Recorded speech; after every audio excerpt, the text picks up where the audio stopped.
Assalamualaikum warahmatullahi wabarakatuh. Selamat pagi, salam sejahtera untuk kita semua. Perkenalkan kami dari kelompok 2, kami dengan judul Perbedaan Proporsi Mahasiswa Institut Teknologi Kalimantan yang Mudik di Tengah Pandemi COVID-19. Next.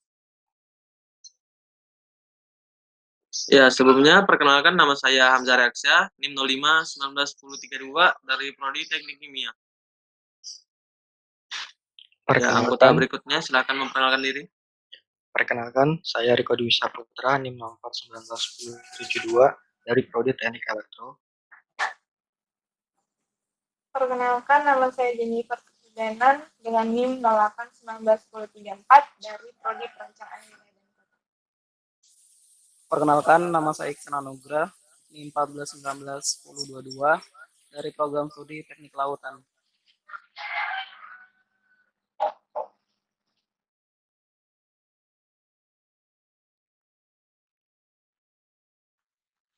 Perkenalkan, nama saya Muhammad Faisal Lesmana, NIM 04 19 10 47 dari Prodi Teknik Elektro. Perkenalkan, nama saya Juli Kardo Sinaga, NIM 09 19 10 35 dari Teknik Perkapalan. Perkenalkan, nama saya Muhammad Farid Fudail, NIM 11 19 10 55 dari Prodi Informatika.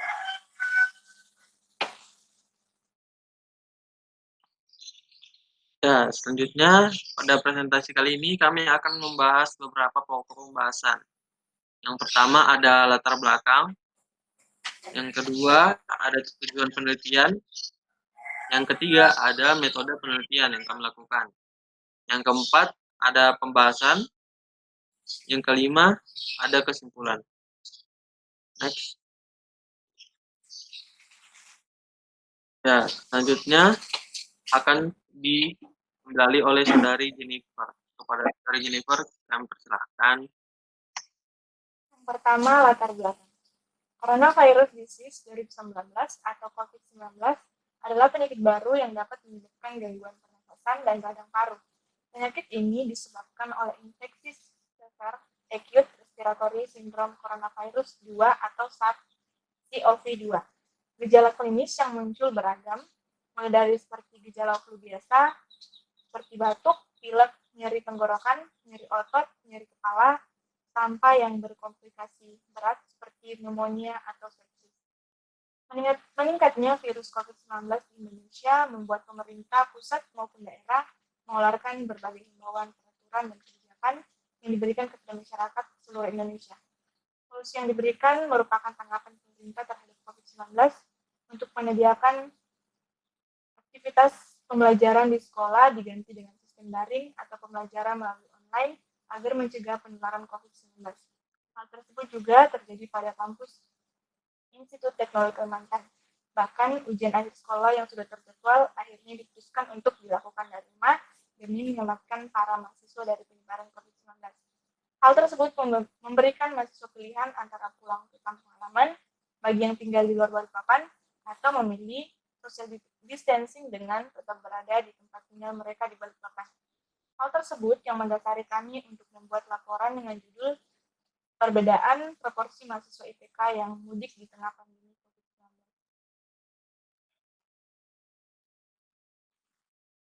Adapun tujuan dari penelitian ini yang pertama, mengetahui proporsi mahasiswa yang melakukan mudik di saat pandemi COVID-19.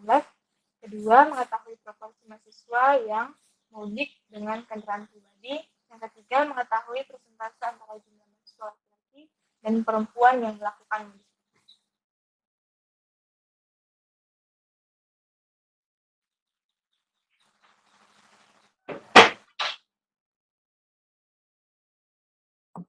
Ya, berikutnya akan disampaikan oleh Saudara Torik. Silakan. Kemudian di sini ada metode penelitian, waktu dan tempat penelitian. Pengambilan data dilakukan dengan menyebarkan kuesioner secara online yang dilakukan menggunakan Google Form yang disebar ke seluruh mahasiswa Institut Teknologi Kalimantan dan melalui personal chat kepada sampel. Kuesioner online mulai disebar pada Senin 20 April 2020. Tempat pengambilan data penelitian ini dilakukan secara online demi mematuhi kebijakan pemerintah untuk melakukan kegiatan dari rumah. Kemudian, populasi dan sampel penelitian. Populasi yang digunakan pada penelitian kali ini adalah mahasiswa Institut Teknologi Kalimantan yang terdiri dari 14 program studi dengan sampel yang diambil sebanyak 400 orang mahasiswa dengan jumlah hasil pengambilan sampel seperti grafik berikut ini. Bisa dilihat pada grafik, pada program studi fisika terdapat 12 orang yang mengisi kuesioner. Pada program studi matematika terdapat 7 orang yang mengisi kuesioner. Kemudian pada program studi teknik mesin terdapat 15 orang yang mengisi kuesioner. Pada program studi teknik elektro yang merupakan sampel terbanyak terdapat 53 sampel yang mengisi kuesioner. Pada program studi teknik kimia terdapat 35 orang yang mengisi kuesioner. Pada program studi teknik material dan metalurgi terdapat 23 mahasiswa yang mengisi kuesioner. Pada program studi teknik sipil terdapat 29 mahasiswa yang mengisi kuesioner. Pada program studi perencanaan wilayah dan kota terdapat 34 mahasiswa yang mengisi kuesioner. Pada program studi teknik perkapalan terdapat 24 mahasiswa yang mengisi kuesioner. Pada program studi sistem informasi terdapat 33 orang yang mengisi kuesioner. Pada program studi informatika terdapat 45 orang yang mengisi kuesioner. Pada program studi teknik industri terdapat 22 orang yang mengisi kuesioner. Pada program studi teknik lingkungan terdapat 18 orang yang mengisi kuesioner. Pada program studi teknik kelautan terdapat 50 orang yang mengisi kuesioner. Dilihat dari grafik berikut ini, pada program studi teknik elektro merupakan sampel yang tertinggi, kemudian pada program studi matematika merupakan sampel yang terendah.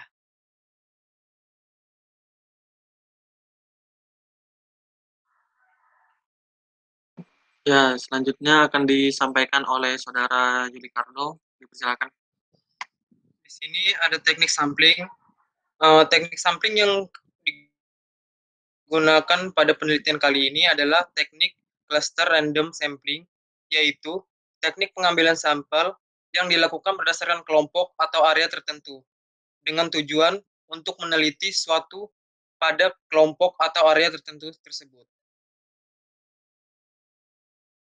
Variabel penelitian di sini, deskripsi variabel yang diteliti yaitu membandingkan antara mahasiswa ITK yang mudik, bisa kita sebut M, dengan yang tidak mudik, kita sebut TM, dan yang mudik menggunakan kendaraan pribadi, kita sebut KP, dengan yang mudik dengan kendaraan umum, kita sebut KU. Di sini terdapat tabel variabel penelitian. Variabel mudik atau M memiliki deskripsi banyaknya mahasiswa yang mudik ke kampung halaman. Variabel tidak mudik atau TM, deskripsinya banyaknya mahasiswa yang tidak mudik dan tetap tinggal di kos atau kontrakan mereka.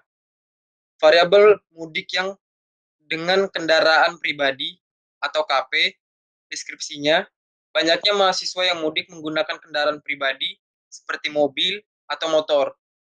Variabel mudik dengan kendaraan umum atau KU memiliki deskripsi banyaknya mahasiswa yang mudik menggunakan kendaraan umum seperti pesawat, kapal laut, ataupun bis. Ya, selanjutnya akan disampaikan oleh Saudara Riko. Dipersilakan. Ya, terima kasih. Di sini ada tahapan penelitian. Yang pertama yaitu menentukan ide.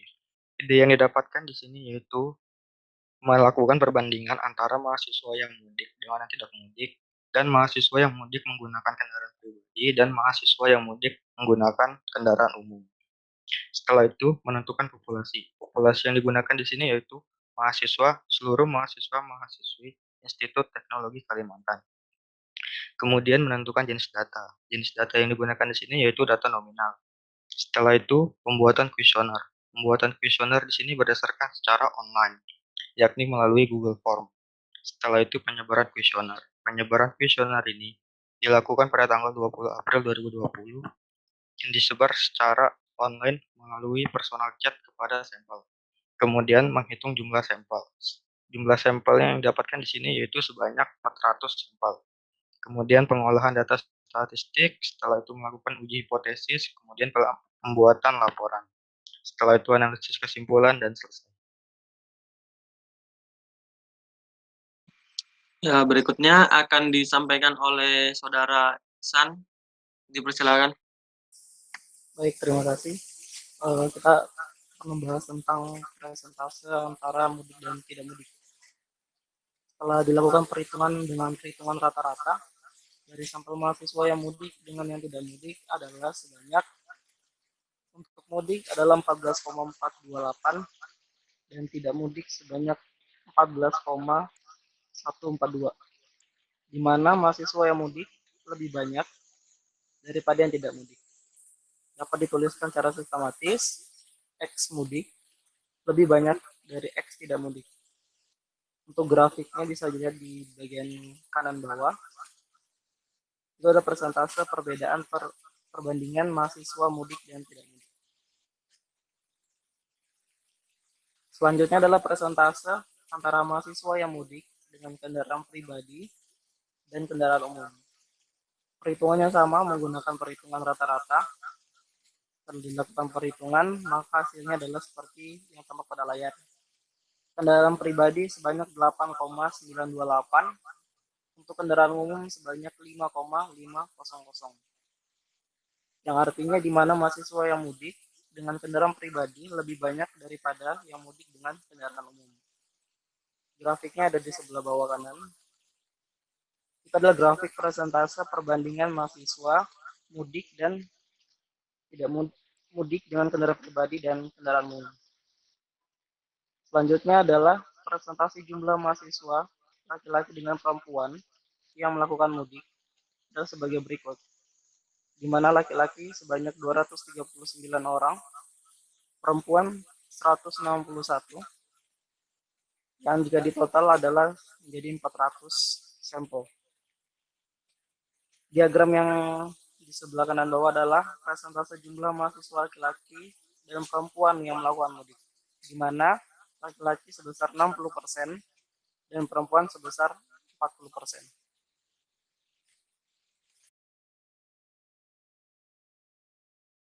Ya, selanjutnya saya sendiri akan membahas ini adalah hipotesis mahasiswa yang melakukan mudik.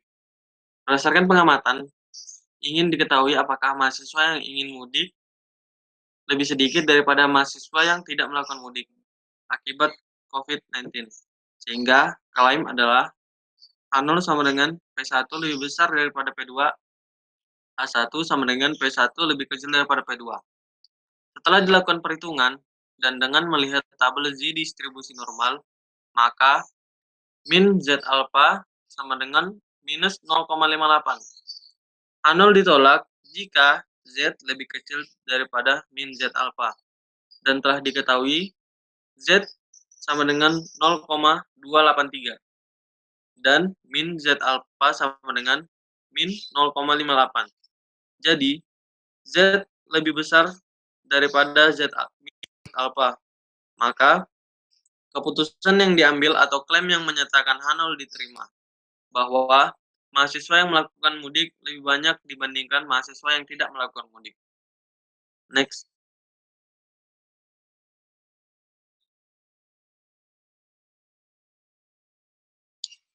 Ya, berikutnya ada hipotesis proporsi jenis transportasi mahasiswa yang mudik. Berdasarkan pengamatan bahwa pemilihan transportasi saat hendak melakukan mudik di tengah pandemi adalah hal yang penting, maka harusnya mahasiswa yang menggunakan kendaraan pribadi lebih banyak daripada mahasiswa yang menggunakan kendaraan umum. Sehingga klaim yang diambil adalah H0 sama dengan P1 lebih besar daripada P2, H1 sama dengan P1 lebih kecil daripada P2. Setelah dilakukan perhitungan dan dengan melihat tabel Z distribusi, maka min Z alpha sama dengan 0,78. H0 ditolak jika Z lebih kecil daripada min Z alpha. Dan telah diketahui Z-nya berdasarkan hasil perhitungan sama dengan 4,783. dan min Z alpha sama dengan 0,78. Jadi, di sini kita bisa lihat bahwa Z lebih besar daripada Z alpha. Sehingga keputusan yang kita ambil adalah klaim yang menyatakan H0 diterima, bahwa mahasiswa yang melakukan mudik dengan kendaraan pribadi lebih banyak daripada mahasiswa yang menggunakan kendaraan umum. Next. Ya, selanjutnya akan disampaikan oleh Saudara Lesmana. Silakan. Ya, jadi kesimpulannya adalah yang pertama, persentase antara mahasiswa yang melakukan mudik saat kondisi pandemi COVID-19 ternyata menunjukkan angka yang lebih tinggi dari mahasiswa yang tidak mudik. Dengan berbagai alasan yang telah kami rangkum dan lebih condong kepada alasan finansial bagi mahasiswa yang datang dari luar kota maupun provinsi. Sedangkan bagian tidak mudik, mayoritas alasan mereka adalah karena kota di Balikpapan adalah kampung halaman mereka. Yang kedua, berdasarkan hasil perhitungan yang menunjukkan bahwa rata-rata mahasiswa yang mudik dengan kendaraan pribadi lebih banyak dibandingkan dengan yang mudik dengan kendaraan umum.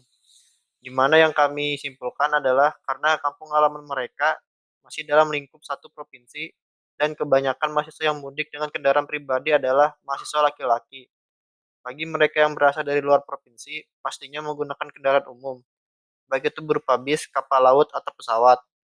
Yang ketiga, dari kebanyakan sampel yang didapatkan, yang kemudian kami olah hingga akhir, mendapatkan bahwa persentase nilai mahasiswa laki-laki dengan perempuan yang melakukan mudik saat kondisi pandemi COVID-19 adalah sebesar 60% adalah laki-laki dan sisanya sebanyak 40% adalah perempuan.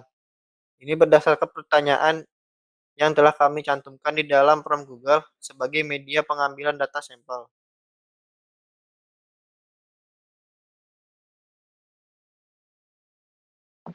Ya, oke. Jadi sekian dari presentasi kelompok kami. Apabila ada kesalahan kata, mohon dimaafkan sebesar-besarnya. Sekian dari kelompok kami. Assalamualaikum warahmatullahi wabarakatuh. Selamat pagi, salam sejahtera untuk kita semua.